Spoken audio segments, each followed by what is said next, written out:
ये कहानी है एक ऐसी जिद की, एक ऐसे जुनून की जिसने ना सिर्फ खेल की दुनिया को बल्कि करोड़ों लोगों की सोच को हमेशा के लिए बदल दिया। ये कहानी है सेरेना विलियम्स की। और इस कहानी को समझने के लिए ना बस एक बात को पकड़कर चलना होगा कि महानता वो कभी भी आसान हालातों में पैदा नहीं होती, बल्कि वो तो मुश्किलों की आग में तप कर बनती है। और ये एक ऐसा सबक है जो सेरेना की जिंदगी के हर पन्ने पर, हर एक चैप्टर में लिखा हुआ है। तो चलिए कहानी की शुरुआत करते हैं। कॉम्पटन के वो टूटे फूटे दरारों वाले टेनिस कोर्ट्स, ये वो जगह थी जहां से सब कुछ शुरू हुआ। एक ऐसी दुनिया जो किसी चैंपियन के सपनों के लिए सच कहें तो बिल्कुल भी नहीं बनी थी। यहाँ ना जमीन आसमान का फर्क था। मतलब एक तरफ थी कॉम्पटन की वो कठोर हकीकत और दूसरी तरफ उनके पिता रिचर्ड विलियम्स का एक ऐसा सपना जो टूटने का नाम ही नहीं ले रहा था। माहौल और मंजिल के बीच एक बहुत बहुत बड़ी खाई थी। और मुश्किलें सिर्फ हालातों की नहीं थी, बाहर की दुनिया, वो तो उन पर शक कर रही थी, उनका मजाक बना रही थी। सोचिए जरा, टेनिस की उस चमचमाती दुनिया में कॉम्पटन से आने वाली दो अश्वेत बहनों पर भला कौन दांव लगाता। लेकिन सेरेना ने इस पूरी नेगेटिविटी को ना खुद पर हावी होने ही नहीं दिया।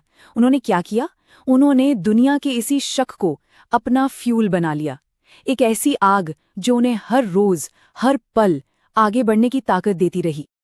तो कॉम्पटन की उसी आग में तपकर जब सेरेना ने प्रोफेशनल दुनिया में कदम रखा, तो उनके सामने चुनौतियों का एक बिल्कुल नया पहाड़ खड़ा था। उनका खेलने का अंदाज ही सबसे अलग था।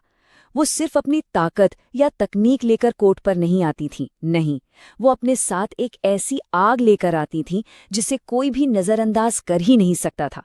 वो अपना दिल, अपना जुनून और सालों के संघर्ष से बना वो आत्मविश्वास लेकर उतरती थी। और ये सफर आसान तो बिल्कुल नहीं था। उन्हें नस्लवाद झेलना पड़ा, उनके खेल पर लगातार सवाल उठाए गए, करियर खत्म कर देने वाली चोटें लगीं, उनके शरीर, उनके जुनून, हर चीज की आलोचना हुई। मतलब उन्हें हर कदम पर, हर मोड़ पर खुद को साबित करना पड़ रहा था। और जानते हैं, यही तो उनकी पहचान बन गई। हर बार जब जिंदगी ने उन्हें नीचे धकेलने की कोशिश की, वो और ज्यादा जोर से और ज्यादा ताकत से वापस खड़ी हुई। उन्होंने शायद हार मानना कभी सीखा ही नहीं। इन सारी संघर्षों के बाद अब वक्त था इतिहास को फिर से लिखने का। ये उस दौर की शुरुआत थी जब सेरेना ने टेनिस की दुनिया पर अपना राज कायम किया।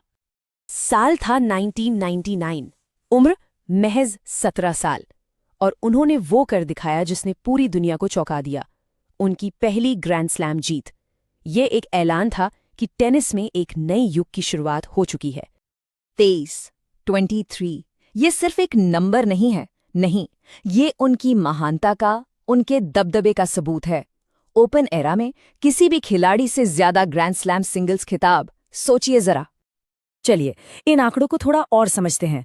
23 ग्रैंड स्लैम मतलब ओपन एरा में सबसे ज्यादा, 4 ओलंपिक गोल्ड मेडल्स और 319 हफ्तों तक वर्ल्ड नंबर 1। पता है ये कितना होता है? 6 साल से भी ज्यादा। ये सिर्फ नंबर नहीं है, ये 2 दशकों तक चले एक छत्र राज की कहानी है। तो जाहिर है उनकी सफलता कोई एक रात की कहानी नहीं थी। ये 2 दशकों तक चले एक पूरे साम्राज्य की दास्तान है। पहले ग्रैंड स्लैम से लेकर एक पूरी डायनेस्टी बनाने तक, और फिर अपनी लेगेसी को हमेशा के लिए अमर कर देने तक। लेकिन कोर्ट पर मिली हर जीत के बाद अब कहानी एक ऐसा मोड़ लेने वाली थी जिसके लिए कोई तैयार नहीं था। अब वक्त था चैंपियन की सबसे कठिन लड़ाई का, उसकी जिंदगी की सबसे बड़ी, सबसे जानलेवा चुनौती का। और फिर आई वो चुनौती जो किसी भी टेनिस मैच से कहीं ज्यादा बड़ी थी, मातृत्व। ये एक ऐसा पड़ाव था जो उनकी ताकत को, उनकी इच्छा शक्ति को एक बिल्कुल नए लेवल पर परखने वाला था। हालात इतने गंभीर हो गए थे कि डॉक्टरों ने साफ साफ चेतावनी दे दी थी कि शायद वो बच्चे को जन्म देने की प्रक्रिया में बच ना पाएं। उन्हें कहा गया कि खेलना बंद कर दें क्योंकि उनकी जान को खतरा था। ये वो पल था जहां किसी का भी हौसला टूट सकता था। लेकिन हम बात सेरेना की कर रहे हैं, है ना? एक जानलेवा डिलीवरी के कुछ ही महीने बाद वो वापस कोर्ट पर थीं। सिर्फ वापस ही नहीं थीं, बल्कि कई ग्रैंड स्लैम के फाइनल तक पहुंच रही थीं।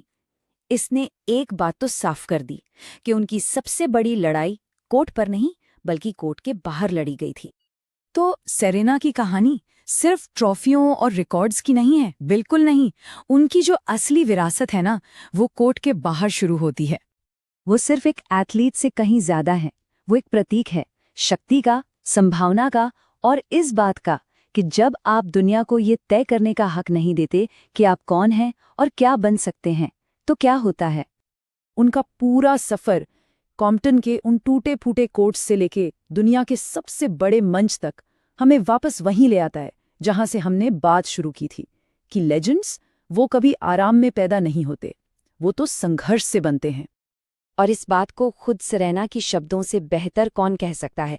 वो कहती हैं, मुझे सच में लगता है कि एक चैंपियन को उसकी जीत से नहीं बल्कि इस बात से पहचाना जाता है कि वो गिरने पर कैसे संभलता है। और बस यही वजह है कि सेरेना विलियम्स सिर्फ एक चैंपियन नहीं है, वो एक लेजेंड है और हमेशा रहेंगी।